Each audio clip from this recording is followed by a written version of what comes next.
books are my treasure. I read whatever I please.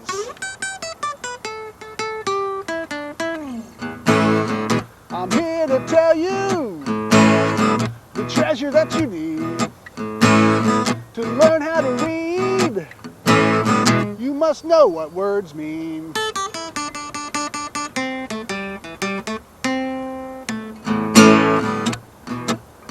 My friend the princess has stories for you. They're all about words and what they mean. So here's the princess with a story for you. Listen carefully to her, then go get your hooks into books. Oh yeah!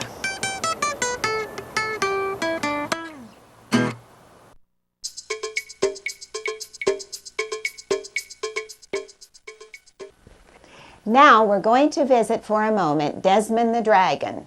He can remember everything, and he will review for us what we learned in our last episode. Take it away, Desmond. Desmond the Dragon here at the top of the mountain. Top means up as far as you can go. Uh-oh! Now I'm not on top of the mountain. You go ahead and visit the princess while I find a Band-Aid for the top of my head. Our story today is about a word called beside. If we were going to write the word, this is how it would look. Beside. Now let's use our ears to listen and see how many parts or syllables are in that word. Get your fist ready. Let's count the syllables. Beside. There are 2 syllables in the word beside. Now let's do something harder. Let's see how many sounds are in the word beside. Get your fist ready. B, E, S, I, D. Beside has 5 sounds in it. Doesn't seem like it would have that many sounds, does it? Because it's such a short word. Beside means you are next to somebody. You are on this side of them or on this side of them. Now you may have already heard this word. Sometimes your mother will say, get in the car and go sit beside of your brother. Not on him, but beside of him. That means next to him. Your teacher may say, take these pencils and put them beside of the basket with the scissors. Not in with the scissors, but beside of the scissors. Sometimes when I go out to eat and I get French fries, I tell them, put the ketchup beside of the French fries, not on it, because I like to dip the French fries into the ketchup. So you have lots of opportunities to use that word beside. Let me show you how it will look when you see it in books. This bee is beside the flower. That bee is next to the flower. This bee, he is not beside the flower. Let's go back and look what beside looks like. This bee is beside the flower. Now our story today takes place outside in the daytime, and the character in the story is little Buzzy Bumble Bee. And little Buzzy Bumble Bee has a problem. He will not stay beside of his mother no matter what she does. And it gets him in some trouble. Let's see what happens. This is little Buzzy Bumble Bee. Little Buzzy Bumble Bee lives in a hive. Now, a hive is to a bee like a house is to people. Bees live in hives. People live in houses. This is where little Buzzy Bumble Bee lives. And right now, he is beside of the beehive. One day, his mother came to him and said, Buzzy, I'm going out to look for nectar. I think I might let you come along. Now, nectar is very sweet. It's something bees like to eat, and they find it in flowers. Nectar is to bees like fruit juice is to people. And they find it in flowers like we find food at the grocery store. So, flowers are to bees like the grocery store is to people. So Mrs. Bumblebee said, we are going to go out looking for nectar. Looking for nectar is like shopping for groceries would be for people. She said, Buzzy, you are welcome to come. Go look for the flowers and the nectar with me. But you must stay beside of me. You must be next to me all the time. She said, little Buzzy Bumble Bee, you must stay beside of me. Do you understand? And he said, oh, yes, ma'am, I'll stay right beside of you all day long, because Buzzy really wanted to go, and he would promise anything. So, off they went. Well, for just about 1 minute, little Buzzy Bumblebee stayed right beside of his mother next to her. Then he decided to go bzzz over his mother. Then he decided to go bzzz under his mother. And pretty soon he's going bzzz around his mother. So she pulled off the road and she said, little Buzzy Bumblebee, you must stay beside of me. Do you understand? And he said, yes, ma'am, I'll try harder to stay beside of you.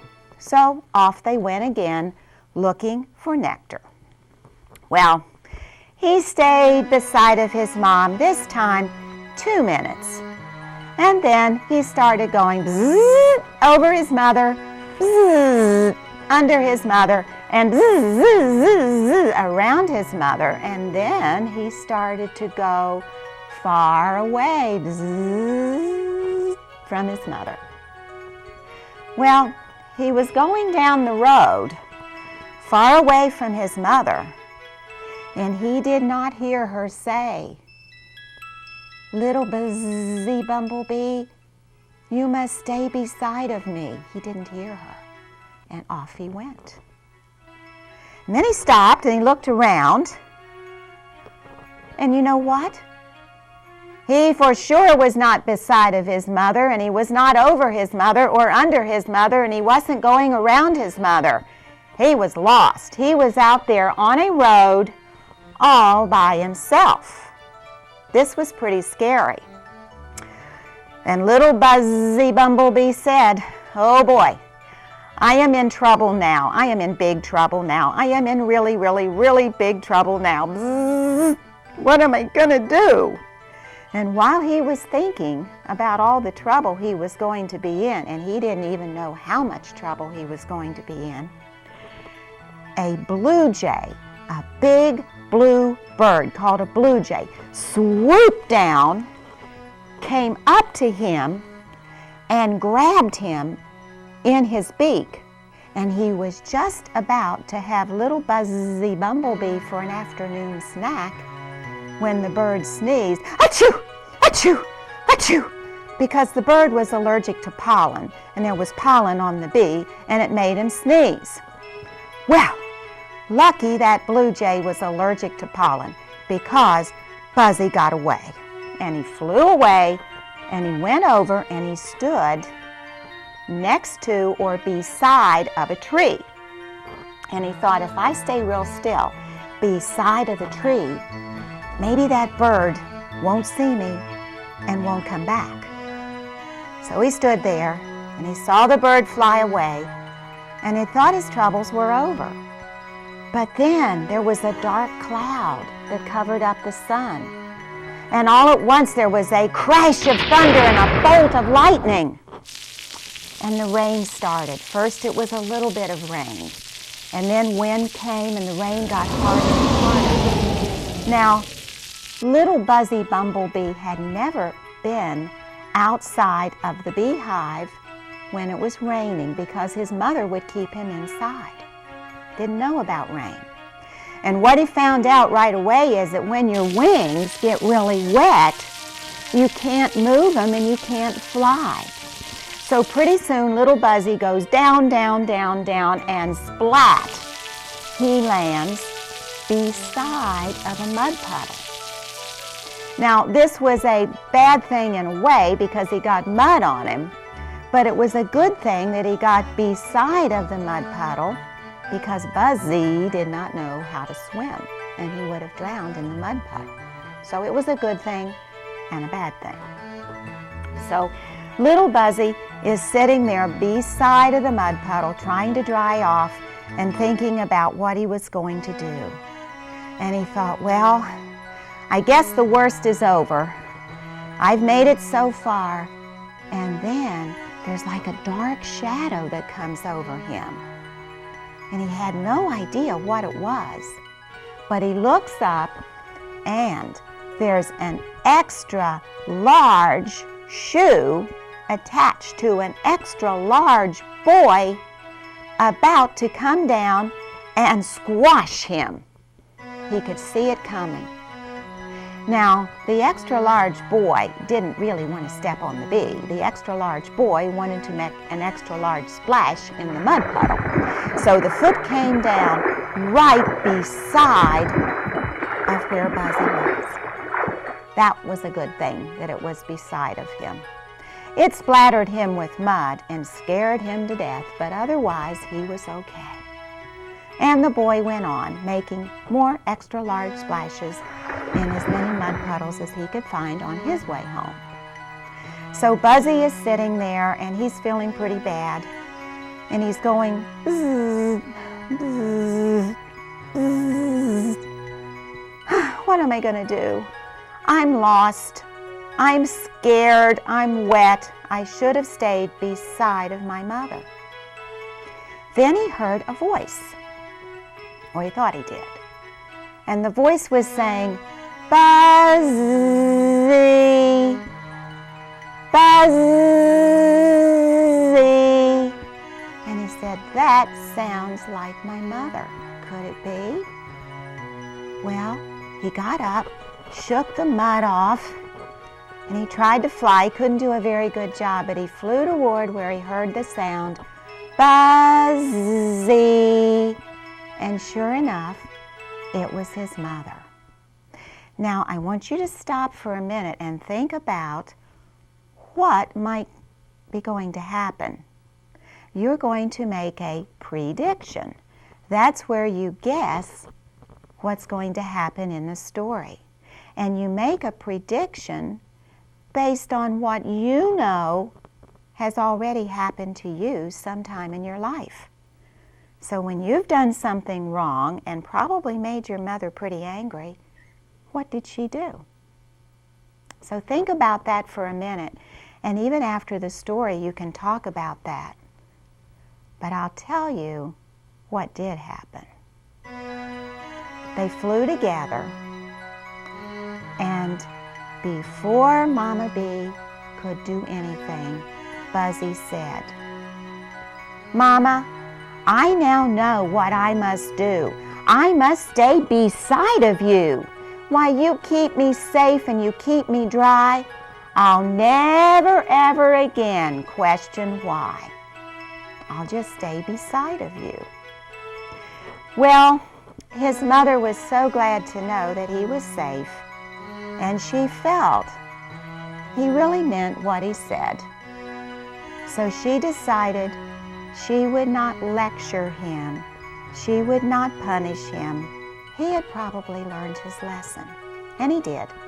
So for the rest of the time that Buzzy Bee was a little bee, he would stay beside of his mother whenever they went out. And he did this until he was growing up and went to live in a hive all of his own.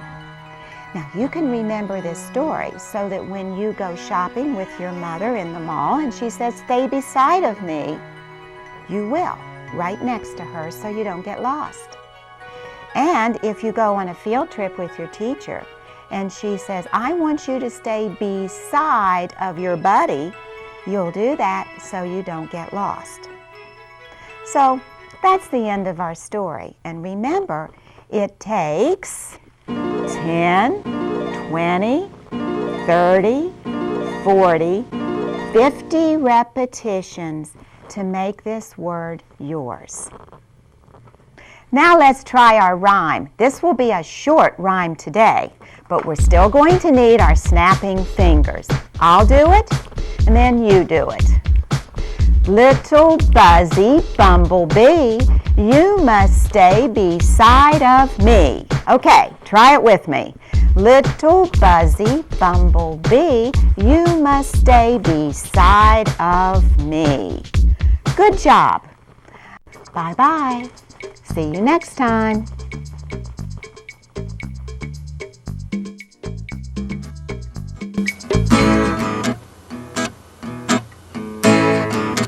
Now the story is over. The princess is through. Take this new word and let it work for you. Find the word in books. Hear the word in stories. You will be amazed. So go get your hooks into books. Oh yeah!